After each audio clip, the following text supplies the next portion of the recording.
신약성경 343페이지입니다. 디모데후서 1장 7절입니다. 함께 읽겠습니다. 하나님이 우리에게 주신 것은 두려워하는 마음이 아니요 오직 능력과 사랑과 절제하는 마음이니. 아멘. 짧은 한 절이니까 한 번 더 읽을게요. 시작. 하나님 우리에게 주신 것은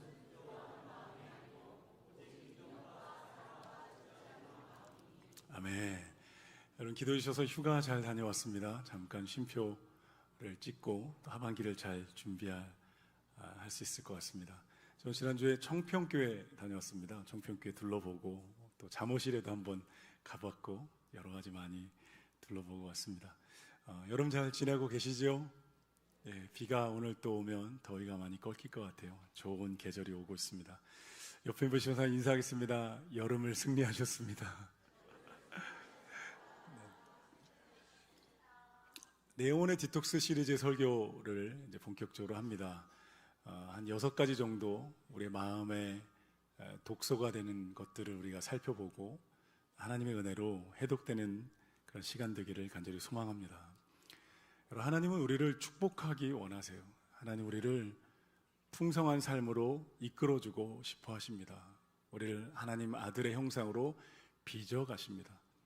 있는 모습 그대로 사랑하시지만 있는 모습 그대로 멈춰 있는 것은 하나님의 뜻이 아닙니다. 하나님은 언제나 성장과 또 변화와 또 성숙을 향해 우리를 이끌어 가시고 풍성함으로 이끌어 가시죠. 우리 마음에 독소가 있으면 이 모든 하나님의 선한 계획이 이루어질 수 없습니다. 그래서 하나님은 우리 마음과 영혼을 해독하고 또 온전케 해주시는 거예요. 우리 첫 번째로 우리가 함께 생각해 볼 우리 마음의 독소는 두려움입니다. 여러분 따라보시겠어요? 두려움을 해독하는 영적 원리가 있습니다. 두려움, 또 염려, 불안, 공황, 많은 사람들이 마음의 어려움을 겪으며 살아가는 시대입니다. 물질적으로 정말 풍요한 세상인데 많은 사람들이 마음의 눌림을 경험합니다.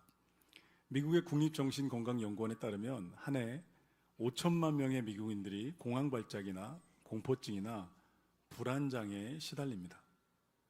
불안장애를 앓으면 가슴이 눌리고 또 마음에 현기증이 나고 또 몸도 많이 고통스럽게 됩니다. 미국에서 불안장애는 여성의 정신건강 질환의 1위이고 남성의 경우는 알코올 중독에 이어서 2위입니다.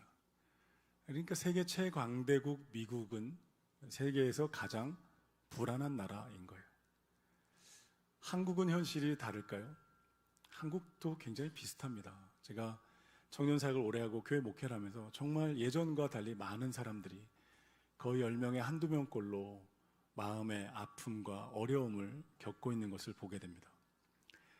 그리스도인은 다를까요?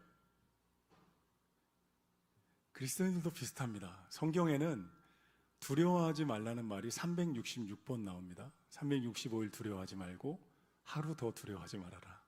혹은 윤년에도 두려워하지 마라. 이런 의미이겠죠. 두려움을 느끼고 있었다는 거예요. 성경 인물들이. 두려움과 불안은 단지 오늘을 사는 현대인의 문제만이 아니고 성경시대 인물들 그리고 인류 역사 속 모든 사람들의 공통된 감정입니다. 여러분 두려움과 불안은 죄가 아닙니다. 본능입니다. 본능적인 감정입니다. 생존을 위해서 우리는 위험 요소를 감지하게 돼 있어요. 낭떠러지는 피해야 되고 뜨거워 보이는 거는 안 만지고 위험 요소가 있으면 멀어져야 하는 것이 우리 본능 가운데 있죠. 또 문제 해결 본능도 우리 안에 있잖아요. 문제가 있을 때 그거를 풀어야 살 수 있는 거예요. 유리창이 깨졌거나 자동차 시동이 안 걸리거나 혹은 우리 아이들이 지금 자녀들이 학교 생활에 어려움을 겪었을 때 그 문제를 풀어줘야 하는 것이 인생이잖아요. 그런데 문제를 해결하기 위해서 그 문제를 끊임없이 생각하다가 이제 그 문제에 감정이 묶여버리는 거예요. 그러니까 두려움과 불안은 자연스러운 감정이지만 그 감정을 잘 다루지 않고 방치하면 거기서 독소가 나오기 시작한다는 거예요. 불안한 감정이 하루 종일 나를 사로잡습니다. 심장이 뛰고 잠을 못 자는 거예요. 그리고 나 자신과의 관계가 깨집니다. 잠재력이 마비됩니다. 가족들과 관계, 다른 이들과의 관계가 깨지다가 마침내 하나님을 향한 불신과 의심으로 자라나게 됩니다. 그때부터 죄가 되는 거예요. 오늘 본문은 사도 바울이 디모데에게 보낸 편지예요. 디모데는 사도 바울의 영적인 아들이었어요. 영적인 계승자였고 또 선교의 동역자였습니다. 바울은 지금 감옥 안에 있어요. 디모데후서가 바울이 쓴 마지막 편지입니다. 4차 전도 여행을 마치고 로마 감옥에 갇혀서 이제 순교를 직감하고 있는 거예요. 여기서 이제 내가 순교하겠구나, 로마가 날 처형하겠구나 느끼는 가운데 애틋한 마음으로 유언과 같은 편지를 아들 디모데에게 보냅니다. 아들 디모데를 위로하는 거예요. 디모데를 향해서 오늘 본문에 이렇게 말합니다. 내 아들아, 두려워하지 말아라. 두려운 마음은 하나님이 주신 것이 아니다. 이렇게 말씀합니다. 디모데가 두려워하고 있었다는 거잖아요. 디모데가 두려워하고 있었어요. 디모데는 왜 두려워하고 있었을까요? 아마 바울이 여러 가지 경로를 통해 소식을 들었을 거예요. 디모데가 지금 마음에 어려움이 있고 불안해한다는 이야기를 들었겠죠. 왜 두렵고 불안했을까? 디모데의 상황을 통해서 우리가 몇 가지를 추정하며 생각해 볼 수 있어요. 첫째는 디모데의 연소함입니다. 디모데전서 4장 12절에 보면 디모데가 어린 나이에 에베소 교회를 담당하게 돼요. 에베소라는 큰 도시의 큰 교회였습니다. 이걸 담당하는 순간에 본인이 아는 거죠. 경험도 부족하고 자원도 부족한데 내가 잘 해낼 수 있을까라는 불안감이 엄습해 온 거예요. 우리도 비슷한 이유로 두려움과 불안을 느낍니다. 내 능력과 자원이 부족한데 괜찮을까? 잘 해낼 수 있을까? 이런 두려움과 불안이 우리에게 느껴집니다. 또 디모데는 질병을 앓고 있었어요. 디모데전서 5장 23절에 보면 디모데는 위장병이 있었고 신체적으로도 좀 약했던 것 같습니다. 우리도 비슷한 요소로 두렵거나 불안감을 느낍니다. 내 건강 때문에, 내 연약함 때문에 내가 이 상황을 잘 이겨낼 수 있을까? 계속 걸어갈 수 있을까? 이런 불안함이 엄습해 오기도 합니다. 디모데는 사도 바울의 후계자였어요. 그 후계자라는 중압감도 컸을 거예요. 사도 바울이 어떤 인물이에요? 3층 하늘에 올라갔다 오고 쓰던 손수건을 병자나 귀신들에게 얹기만 해도 그들이 낫고 치유됐을 만큼 위대한 하나님의 사람이었고 또 신약 성경 13권을 기록했어요. 그 후계자가 됐다는 중압감 때문에 디모데는 마음이 무거웠을 거예요. 우리도 때로 비슷한 느낌을 가질 때가 있죠. 맞닥뜨린 상황이 너무 크게, 너무 틈이 안 보일 정도로 해결의 실마리가 안 보인다고 느껴질 때가 있죠. 거대한 콘크리트 벽 앞에 선 것 같은 그런 막막함을 느낄 때가 있습니다. 마지막으로 디모데가 느꼈던 두려움과 불안 요소는 로마 제국의 박해였어요. 디모데가 에베소 교회의 지도자가 될 때는 로마 제국의 네로 황제가 기독교 대박해를 했고 그 박해가 이제 더 심화되고 있던 시대였습니다. 그러니까 에베소 교회의 지도자가 된다는 것 자체가 목숨을 걸어야 되는 일인 거예요. 그냥 언제라도 끌려가 죽을 수 있는 상황에 지도자로 선 겁니다. 우리도 그런 비슷한 느낌 받을 때가 있죠. 급변하는 시대와 환경 속에서 내 미래가 괜찮을까? 우리 가족들이 괜찮을까? 우리 자녀들은 괜찮을까? 소중한 것을 한순간에 잃어버리는 건 아닐까? 이런 두려운 마음이 들 때가 있습니다. 바울은 이 영적인 아들인 디모데가 그런 두려움과 불안을 느끼고 있다는 소식을 들은 거예요. 그리고 오늘 본문을 통해서 디모데에게 두려움을 해독하는 3가지 영적 원리를 알려줍니다. 한번 본 말씀 보시겠어요? 그것은 하나님이 우리에게 주신 것은 두려운 마음이 아니요 능력과 사랑과 절제입니다. 한번 따라오시세요. 능력과 사랑과 절제하는 마음이 두려움을 해독합니다. 하나님이 우리의 두려움을 해독하시는 첫 번째 방법은 능력입니다. 여러분, 이 능력은 세상이 말하는 스펙이나 또 경험이나 자원이 아니고요, 위로부터 부어지는 영적인 능력을 말합니다. 능력이라는 단어가 신약성경 헬라어 원어로 보면 두나미스라고 하는데요, 두나미스에서 영어 다이나마이트가 나왔어요. 어원이 강력하고 폭발적인 영적 힘이라는 거예요. 그리고 신약성경에서 이 두나미스는 많은 경우 예수님의 부활의 능력을 의미합니다. 예수님을 죽음에서 부활시키신 능력, 죽음이란 어둠에서 일으키신 그 신비한 생명을 우리에게 부어 주신다는 거예요. 할렐루야. 할렐루야. 부활의 능력을 부어 주신다는 거예요. 그래서 죽음이 생명으로 바뀌고, 슬픔이 기쁨으로 바뀌고, 두려움이 담대함으로 바뀌고, 어리석음이 지혜로 바뀌고, 깨졌던 것들이 회복되는 역사가 우리 그리스도인의 삶 가운데 일어나게 된다는 거예요. 그 부활의 능력이 우리에게 부어지는 순간 우리는 순식간에 두려움을 넘어서게 됩니다. 여러분, 적군이 아무리 강해도요, 내 군사력이 압도적이면 이깁니다. 경쟁률이 아무리 세도요, 내가 실력이 있으면 통과합니다. 바이러스가 창궐해도요, 내 면역력이 강하면 그 질병을 이겨내는 거, 견디는 거예요. 차가 방전된 경우 있잖아요. 방전됐을 때 옆에 차에 케이블을 연결해서 내 배터리의 방전에 전기가 순식간에 찌직하는 순간에 차는 살아나요. 할렐루야. 부활의 능력이 그렇다는 거예요. 예수 그리스도를 죽음에서 건지신 부활의 능력이 우리 가운데 임하면 눌려있던 마음이 순식간에 살아나고 생명으로 힘을 얻게 되는 줄로 믿습니다. 그래서 에베소 1장 19절에 보면 사도 바울이 에베소 교회를 위해 기도하는 거예요. 지혜와 계시형인 성령이 너에게 임해서 예수를 죽은 자 가운데 살리신 부활의 능력이 너에게 충만하기를 원하노라. 할렐루야. 바울이 디모데에게 지금 말해주고 있는 거예요. 디모데야, 두려움으로 눌려있는 마음에 주님의 부활의 능력이 임하기를 기도해라. 두렵다, 불안하다 말하기를 멈춰라. 그리고 부활의 생명과 능력이 내게 임하게 해달라고 기도해라. 다이너마이트 같은 영적인 힘을 구하며 기도해라. 이렇게 말해주고 있는 거예요. 중국 선교의 아버지로 불리는 허드슨 테일러가요, 중국에 대한 비전을 가지고 중국 땅에 들어갔어요. 선교를 시작했는데 아무 일이 안 일어날 뿐만 아니라 더 힘든 거예요. 재정도 부족하고 동역자들과 갈등이 일어나요. 사역에 열매가 안 나타나고 이제 건강이 악화됩니다. 신경세계에 걸릴 정도로 무력감에 빠져서 그런 사역을 포기해야겠다고 생각한 거예요. 그리고 어느 날 말씀을 읽는 가운데 요한복음 15장 말씀을 묵상하다가 나는 포도나무요 너희는 가지니 가지는 뿌리로부터 영양을 공급받는다는 이 말씀을 붙들고 깨닫게 된 거예요. 아, 그렇구나.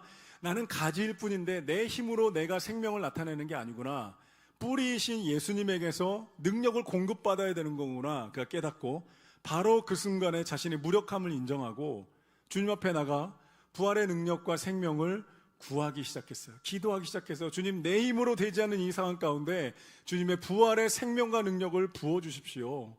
지친 몸과 마음 가운데, 그 영혼 가운데, 무력한 사역 가운데 부활의 능력이 부어지기 시작한 거예요. 그래서 이 허든 텔러의 선교에 극적인 열매가 맺혀지기 시작합니다. 포기 직전이었던 선교 가운데 그가 선교를 왕성하게 시작합니다. 하나님이 일하기 시작했어요. 그가 설립한 중국 내지 선교회를 통해 205개의 선교 기지가 개척되었고 125개의 학교가 설립되었고 18,000명의 중국인들이 구원받고 세례를 받게 됩니다. 할렐루야. 부활의 능력이 부어졌다는 거예요. 사랑하는 성도 여러분, 이번 한 주간 동안에 두려움과 불안을 느낄 때 잠시 멈춰서서 기도해 보십시오. 주님, 지금 나에게 부활의 능력이 필요합니다. 부활의 생명이 필요합니다. 나에게 그 다이너마이트 같은 영적인 힘을 부어 주십시오. 그럼 즉시로 두려움이 해독되고 부활의 능력과 생명이 우리 몸과 마음과 영을 가득 채우게 될 줄로 믿습니다. 하나님, 우리의 두려움을 해독하시는 두 번째 방법은 사랑입니다. 두려움과 불안의 파도에서 빠져나오는 방법은 하나님의 사랑을 묵상하는 거예요. 하나님이 나의 아버지 되시고 그 아버지가 예수님을 십자가에 죽기까지 나를 사랑하셨고 그 하나님의 아버지의 사랑으로 나를 보호하고 돌보고 계시고 모든 상황을 바라보고 계시고 그래서 세상에 어떤 것도 나를 해칠 수 없다는 진리, 이 진리를 묵상하기 시작할 때 나를 묶고 있던 두려움과 불안의 모든 묶임이 풀어지고 그 감정들이 떠나가게 되는 줄로 믿습니다. 그래서 요한복음 8장 32절에서 진리를 알지니 진리가 너희를 자유케 하리라 말씀하시는 거예요. 거짓을 알면 거짓에 묶입니다. 두려움을 묵상하면 두려움에 끌려갑니다. 진리를 알면 진리가 우리를 자유케 하고, 할렐루야, 진리가 우리를 꿈꾸게 하고, 진리가 우리를 살아나게 하고, 진리가 우리를 풍성하게 하고, 진리가 우리를 승리하게 하는 줄로 믿습니다. 여러분, 아무리 믿음 좋은 사람도요, 아무리 용맹한 영적 리더도 문제와 위기만 계속 묵상하면 마음이 주체 없이 흔들립니다. 무너집니다. 너무 당연한 이치이죠. 여호수아 1장에 여호수아가 그랬던 거예요. 여호수아가 모세의 뒤를 이어서 가나안 정복 전쟁을 시작합니다. 정복 전쟁을 하기 위해서 가나안 땅을 분석하기 시작했겠죠. 그 땅의 족속들, 성벽들을 하나하나 지도를 그려가며 분석하다가 두려움에 빠져버려요. 왜요? 그 적들이 너무 강해 보이는 거예요. 그 요새가 너무 견고해 보이는 거예요. 그 적들만 계속 바라보다가 여호수아가 두려움에 완전히 묶여버립니다. 그때 하나님이 여호수아에게 오셔서 이렇게 말씀하셨어요. 이제 그만, enough, 그만, 이제 적들 바라보는 거 그만, 문제 묵상하는 거 그만, 이제부터 나를 바라봐라. 가나안의 군대 바라보는 거 멈추고 내가 이 가나안 땅을 너에게 줄 테니 너희가 지금까지 밟아온 모든 땅을 내가 너에게 주었다는 걸 기억해라. 내가 모세와 함께 했던 것처럼 너와 함께 할 것이고 누구도 모세를 대적하지 못했던 것처럼 내가 너를 모세처럼 세워줄 거라는 것을 묵상하고 마음에 담고 바라보아라. 마음을 강하게 하고 담대히 하라. 말씀을 묵상해라. 하나님 여호수아에게 두려움을 해독하는 처방을 내려주셨어요. 여호수아가 그 말씀을 듣고 정신이 번쩍 났을 거예요. 그렇지 않았을까요? 아, 내가 적들만, 위기만, 문제만 묵상하고 있었구나. 그러나 그것보다 더 크신 하나님이 내 옆에 계신데 여호수아가 용기를 회복하고 가나안 땅을 정복하는 전쟁에 승리하게 됩니다. 한 성도님이 10년 만에 암이 재발한 거예요. 그래서 목사님을 찾아왔습니다. 얼굴이 흑빛이 됐어요. 얼마나 무서웠을까요? 암 환자들이 걱정하는 게 재발하는 거잖아요. 10년 동안 조마조마하며 시간을 보내왔는데 다시 재발했다는 마음이 무너진 거예요. 목사님께 찾아와 이렇게 얘기했어요. 목사님, 저는 10년 동안 회개만 하며 살았습니다. 왜 내가 이런 병에 걸렸을까? 내가 죄를 많이 지어서 그런가? 회개하고 또 회개했습니다. 목사님이 성도님한테 이렇게 말씀해 주신 거예요. 집사님, 지난 10년 동안 암과 싸우느라 얼마나 외롭고 무서우셨습니까? 그런데 이제 암이라는 무거운 짐을 십자가 앞에 내려놓고 우리를 덮고도 남는 예수님의 큰 사랑을 바라보며 숨을 좀 쉬십시오. 집사님 안에 암이 있죠? 그런데 예수님도 계십니다. 암이 커요? 예수님이 커요? 예수님이 말할 수 없이 큽니다. 예수님이 말할 수 없이 더 큽니다. 예수님의 사랑과 능력이 비교할 수 없이 큽니다. 그러니까 이제부터 암에 대해 생각하는 거 멈추고 예수님을 생각하며 사셔야 합니다. 할렐루야. 암이 잊혀질 정도로 예수님의 사랑과 능력과 그분의 말씀을 묵상하며 마음에 채우십시오. 할렐루야. 이렇게 권면했다는 거예요. 빌립보서 4장 6절에서 말씀합니다. 아무것도 염려하지 말고 염려를 멈추고 감사함으로 기도해라. 그러면 모든 지각에 뛰어난 하나님의 평강이, 지각에 뛰어난 내 생각을 뛰어넘는 하나님의 예수의 평강이 나에게 부어진다는 거예요. 그렇게 약속하셨어요. 그래서 감리교회 창시자 웨슬리가요, 자신이 평생 동안에 두려움을 어떻게 해독하며 살아왔는지를 우리에게 말해줍니다. 감리교 창시자 존 웨슬리의 말입니다. 나는 평생 15분 이상 걱정이나 두려움에 사로잡혀 본 적이 없습니다. 15분은 사로잡힌 적이 있다는 거예요. 여러분, 15분까지 이 아침에 주님께서 허락하시는 거예요. 그런데 나에게 두려움이 엄습할 때면 두 눈을 감고 여전히 보좌에서 만물을 다스리시는 하나님을 묵상하며 감사를 드립니다. 그러면 나의 모든 일을 하나님이 다스리신다는 그 사실에서 오는 안도감이 나를 채우고 내 마음이 평안을 누리게 됩니다. 사랑하는 성도 여러분, 이 한 주간 동안에 두려움과 불안이 나를 엄습해 올 때 잠시 눈을 감고 내 상황보다 크신 하나님이 나를 사랑하신다 선포해 보십시오. 지금 해볼까요? 눈 한번 잠깐 감아보시겠어요? 살짝 감고 저를 따라 볼게요. 내 상황보다 크신 하나님이 나를 사랑하신다. 아멘. 눈 뜨셔도 좋습니다. 잠시 이 거룩한 영적 습관이 우리를 두려움과 불안에서 해독하는 거예요. 내 상황보다 크신 하나님이 나를 사랑하신다. 그 하나님이 나를 지금 보살피고 계신다. 이 고백을 하다 보면 또 하나의 고백이 이어서 나옵니다. 지금 어떤 상황이든 하나님의 은혜 안에 있다. 한번 따라 보시겠어요? 한번 더요. 지금 어떤 상황이든 하나님의 은혜 안에 있다. 두려움을 해독하는 방법은 하나님의 사랑을 묵상하는 것입니다. 세 번째로 하나님이 우리의 두려움을 해독하시는 세 번째 방법은 절제하는 마음입니다. 바울이 오늘 사도 바울에게 말합니다. 능력과 사랑과 절제하는 마음이다. 여기서 절제하는 마음은 금욕이 아니고요, 자기 통제력, 셀프 컨트롤이 아니고요, 헬라어 신약성경 원어를 보면 분별력입니다.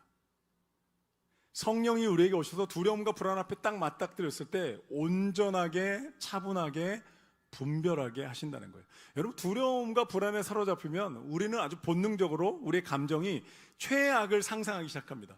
최악을 상상하면 우리의 뇌는 최악의 시나리오를 그립니다. 그리고 순식간에 넷플릭스 16부작 재난 드라마를 씁니다. 그리고 5회에 이미 결론 내립니다. 다 파멸됐더라. 이렇게. 그러면요, 그 이야기, 그 최악의 시나리오 때문에 감정의 폭풍이 일어나서 스스로 막 패닉에 빠져가는 거. 아직 아무 일도 안 일어났는데, 내가 할 수 있는 일이 너무나 많은데 못 보는 거예요. 유명한 예화가 있습니다. 어느 선원이 배에서 냉동창고 일을 하다가 냉동창고 안에 내부에서 갇혀버린 거예요. 잠겨버린 거예요. 문을 두드리는데 아무도 소리를 듣지 못하고 열어주지 않습니다. 냉동창고에서 자기가 얼어 죽어간다고 생각한 거예요. 얼어 죽어가면서 공포에 휩싸인 그는 벽에다가 손가락으로 글을 썼어요. 몸이 점점 얼어붙어 손가락 감각이 사라진다. 그리고 마지막에 이렇게 썼어요. 이것이 나의 마지막 기록이다. 기록하고 다음날 동료들이 문을 열었는데 이 선원이 이미 숨을 거둔 상태였어요. 놀라운 사실은 냉동창고는 이미 오래전에 망가져서 냉동창고가 아니라 영상 19도의 아주 따뜻하고 좋은 온도였다는 거예요. 공포감, 불안감이 얼마나 무서운지를 우리에게 말해주는 거예요. 성령님이 우리에게 오셔서 우리의 어두워진 마음에 분별하게 하신다는 거예요. 분명한 상황과 과장된 감정을 분별하는 거예요. 이미 이루어진 일과 아직 이루어지지도 않고 이루어지지도 않을 일들을 분별하는 거예요. 내가 할 수 있는 일과 내가 하지 말고 멈춰야 되는 일들을 분별하게 하시는 거예요. 그리고 무엇보다도 지금 맞닥뜨린 현실보다 더 크신 하나님, 더 위대하시고 나를 죽기까지 사랑하신 그 하나님을 보게 해주시는 거예요. 영적인 눈을 떠서 보게 하시는 거예요. 진짜 하나님이 실체구나. 현실의 문제가 실체가 아니라 나를 다스리는 하나님의 사랑과 주권이 진짜구나 깨닫게 하시고 분별하게 하시는 거예요. 그래서 요한복음 16장 13절에 보면 진리의 성령이 오시면 그가 너희를 모든 진리 가운데로 인도하시리라. 할렐루야. 민수기 13장에 보면요, 모세가 12명의 정탐꾼을 가나안 땅에 보내요.